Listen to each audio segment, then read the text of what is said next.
It's Marg every day here at Santa Barbara Baker. We're at 72 hours of cold fermentation on a batch of my Santa Barbara sourdough pizza dough. Check out the introduction video for the little variations going on this batch of dough. Let's get this thing stretched out, see how it's doing today.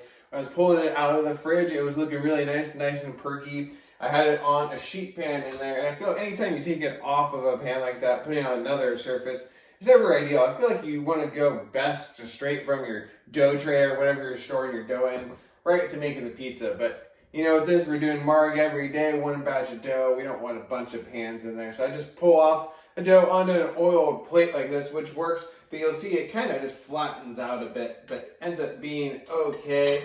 And the dough is still looking nice and lively. Getting it onto the marble here, it feels nice.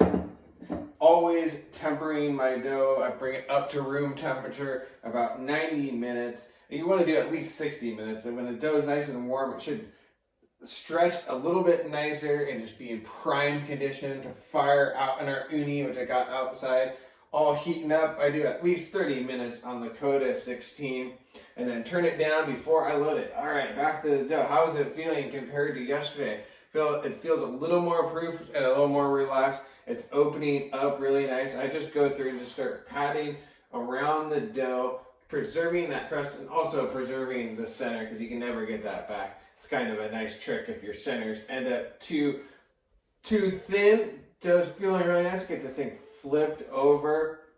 Yeah, the dough feels nice and soft, opening up really well. And get this thing into my hands here. That's where you can really, like I always say, put your hands on the dough. You know, you can do the technique like this, flipping a quarter turn as you go, or even, you know, when your dough's nicely warmed up like this, you can just stretch it right in your hands, letting gravity do the work. I don't have my bench scraper over here, which you always want to have on hand to clear your workspace, but a hand will work too.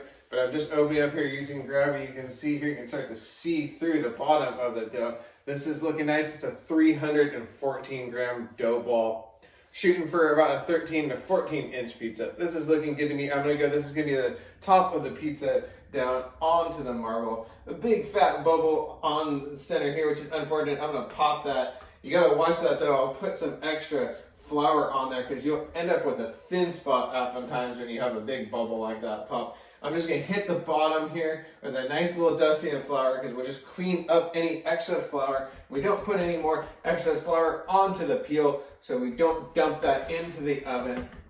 I'm gonna get this nice and brushed in here and clean up my workspace, flip this thing over, get my Pizza Margherita built, meet you at the oven. We'll take this thing for a bake. It's Marg every day here at Santa Barbara Baker. It's pizza time.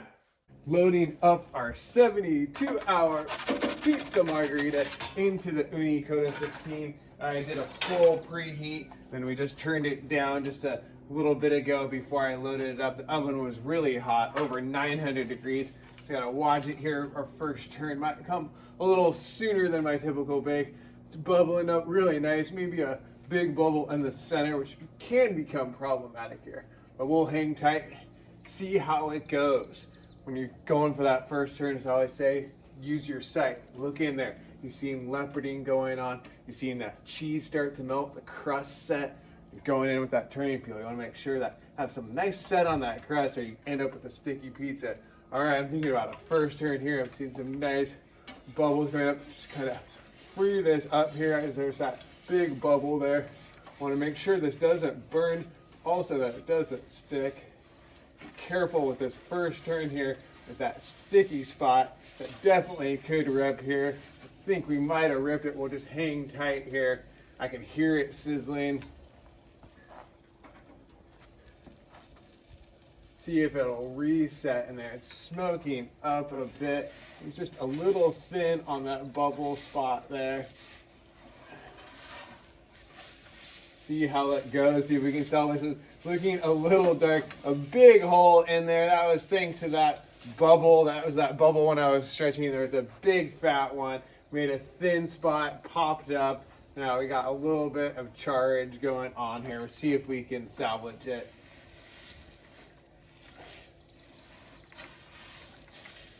Not every pizza comes out perfect here at Santa Barbara Baker. It's looking a little dark here. Not going to be the best assessment out of our dough, but we'll see how it goes here. I'm going to go, I was thinking about just with that hole here, I'm going to go ultra low, so that's going up to the max point, turning counter clockwise in, pushing in here. Now into that ultra low, let this thing finish. When you got a hole in there, you can kind of just let it sit here. It's going to be problematic for the rest of the bake. Make a mess of the oven deck, turn it up, burn it off. It should be okay. But we'll see what we can do here. I think you'll still end up with a mostly edible pizza. The bottom setting up really pretty nice here. See what we can do. The cheese is looking nice and bubbly. I'm a little bit sketchy on going another turn here because every time you end up gooping some sauce and cheese through it, but I don't want to burn the pizza. Going in here for one little, see if we can get another turn in here. Looking pretty good. I'm gonna just call it on this thing really quick here. Looking, this, with a big fat hole in it. We're not a restaurant here, so it doesn't really matter. We'll still be able to eat this whole pizza. It's a bummer, but this thing actually baked up pretty nice. Let's get this thing out of here. This 72-hour dough with a big fat hole, but we'll salvage it. Check it out. It actually looks pretty dank. You couldn't even tell on that thing. You could pass that one off, but you don't want to do that at your restaurant. At your home, though, you can slice this thing up, hook up the family. It's still looking dank. The Pizza Margherita OG onto our rack here, making sure that crust sets, or that hole in the center sets up a little bit. We're gonna salvage this thing up, get it sliced up. I'll meet you at the booth. Take it for a taste. It's Marg every day, 72-hour pizza dough. It's Pizza Margherita. Pizza time. Marg every day, but sometimes they can't all be perfect, but we were able to salvage this one with the 72 hours on a batch of my sourdough pizza dough that's up on santabarbarabaker.com. The bake, if you watch it, you know what happened. We had a hole in there. What happened there? There was a big fat bubble in the pizza, and I stretched these pizzas pretty thin, so when I lifted it up, it just was off the deck of the oven, then it came down, didn't set, made it for a really thin spot, ripped as I was turning it. But we were able to salvage it into a mostly edible pizza. It looks pretty good to me. I mean, not something that you want to serve at any sort of fancy event, but we're going to crush this thing for sure here. The leoparding looks pretty good on the pizza. The part here that baked up pretty nice before we had our whole incident was looking on its road just really good. With this thing picked up, see how it does. Check out the bottom here, looking nice and spotted. A nice foldable slice. You can see there, see how thin that is? That's how you can get a rip sometimes, especially with that bubble. So be careful. Pop those bubbles. You pop them though, sometimes it gets even more thin. It's a trade-off, but let's taste this thing. It's looking dank. The 72-hour Pizza Margherita.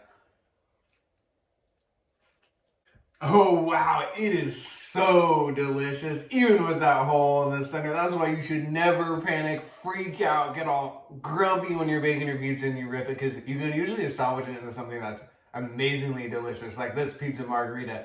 Compared to yesterday on the 48 hours, this one, interestingly, it tastes a little more tender to me, more flavorful, all things I would expect as that fermentation process continues. You're going to develop a little more flavors going on there. It's stretched up really nice, opened up really well. With texture, I really like it. I like that little bit of tender, but a nice little bite when you're biting in. Folding up nice, but a little bit of crispness on it. We got more 00 on the mix than my usual batch. Then it tastes, more like a classic Neapolitan style. A little tiny bit soupy in the center, but in a good way. But it baked it pretty nice. I might have gone for a little bit longer bake with that hole though in the center. I was tripping, got that thing out of there. It's a delicious pizza though. Hope you enjoyed the 72-hour Marg every day. That's how we live our life around here. The pizza passionate lifestyle, that Marg every day, the cornerstone of the diet. Hope you enjoyed this one. Check out the rest of the series on Marg every day. All my recipes are up on santabarbarabaker.com. That's where you can find the blog. I'm Santa Barbara Baker on Instagram. Give me a follow on there. I appreciate all you do. If you enjoyed this, please like and subscribe. I love you all. Thank you for all you who like and subscribe to all my videos. Keep dreaming about pizza, living that pizza passionate lifestyle. I love you all. One love.